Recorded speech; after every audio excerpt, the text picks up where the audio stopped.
কুমিল্লায় 4টি মাজারে হামলা, ভাঙচুর ও অগ্নিসংযোগের প্রতিবাদে জামালপুরে মানববন্ধন ও স্মারকলিপি প্রদান।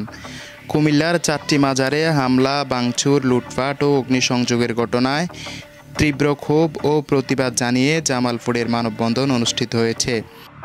শুক্রবার 26 সেপ্টেম্বর শহরের ফৌজদারি মোড়ে তাসওয়াফ ঐক্য পরিষদ জামালপুরের উদ্যোগে এ মানববন্ধন অনুষ্ঠিত হয়।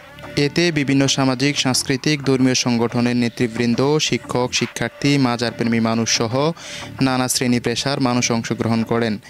বক্তারা বলেন, পীর মাশায়েখ, দরবার ও মাজার আমাদের আধ্যাত্মিক কেন্দ্র। এগুলাতে হামলা মানে ধর্মীয় মূল্যবোধ ও সংস্কৃতির প্রতি আঘাত। যারা এই ঘৃণিত কাজ করেছে তাদের দ্রুত আইনের আওতায় এনে দৃষ্টান্তমূলক শাস্তি দিতে হবে। মানববন্ধন শেষে আয়োজকরা জেলা প্রশাসকের মাধ্যমে দেশের মাননীয় প্রধান উপদেষ্টা বরাবর একটি স্মারকলিপি প্রদান করেন।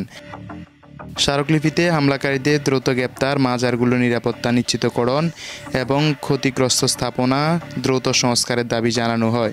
আয়োজকদের পক্ষ থেকে জানানো হয়, সরকারের পক্ষ থেকে যদি দ্রুত ব্যবস্থা না নেওয়া হয় তবে আরও কঠোর কর্মসূচি ঘোষণা করা হবে। Desk report, Bartadesh news, Dhaka.